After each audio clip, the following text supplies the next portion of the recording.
Hello everyone, it is Marc Berman from TV Media Insights. It is Thursday, September 20th. I would like to welcome you back to our daily videocast. We are now only 4 days away until the official start of the new TV season. That's less than 100 hours. I am very pumped up for it.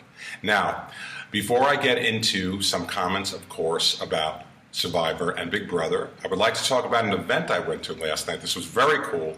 TCM, the cable network, has an ongoing special series where it airs various classic movies around the country in big screens.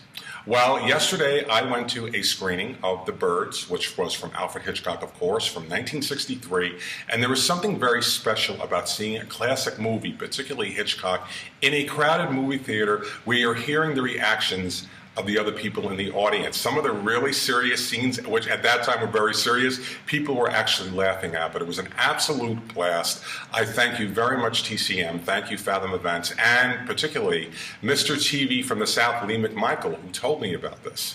Now, of course, while I was sitting and watching The Birds, I was missing the season premiere of Survivor on CBS, followed by the season finale of Big Brother. Now, if you haven't seen either, I suggest you step away for about a minute because I'm going to give you some spoiler information. Now, as always, the minute you get into Survivor, literally, give it a couple of minutes, you are sucked right back into it. There was just something so addictive about it. I really enjoyed the 90-minute opener. I am rooting for Lisa Whelchel from The Facts of Life. I am not sure she's going to last that long. There already seems to be trouble next week. But, you know, it's interesting. Only one of her, one other contestant on her team recognized her from The Facts of Life. She hasn't told anybody. There's a lot of young people, so maybe they're not familiar with the show. I don't love the other females on her team, but I'm rooting for Lisa Whelchel. I won't tell you who went home, but I will say I am glad it is not the person they were alluding to. And then finally, Big Brother. Season finale, 90 minutes. As predicted, Dan did not win. He played too dirty. It was Dan versus Ian at the end. Ian won with a vote of 6-1. I give the kid a lot of credit. I didn't really care for him. I didn't like him last night, actually, the way he was acting sitting next to Dan. But I congratulate him. And CBS has announced it has picked up Big Brother for next summer. It will be its 15th edition. Looking forward to that.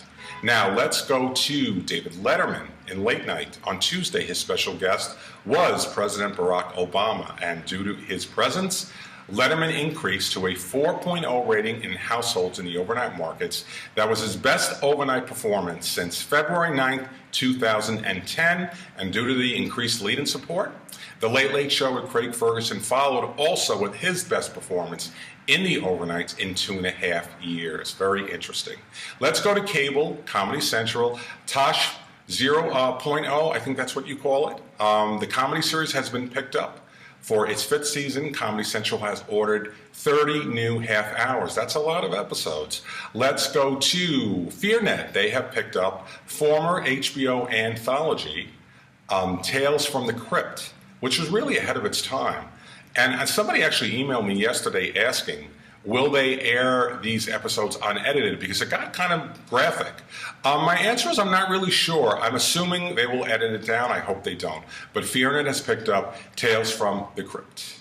Coming up on the air tonight, we have the season premieres of NBC comedies, Up All Night, The Office, and Parks and Recreation. They air from 8:30 to 10 p.m. NBC will open the evening with a half-hour Saturday Night special called SNL Primetime Election Special. And as always, there is no reason to believe that these comedies will do better this coming season. They will not. And of course, The Office is wrapping up after 9 seasons. And finally, in our ongoing series where we are handicapping the Emmy Awards, which air this Sunday on ABC, our picks for Outstanding Actor and Actress in a drama series are Bryan Cranston for Breaking Bad. If he wins, it will be his 4th consecutive victory, which is not unprecedented. Emmy loves to award repeat winners.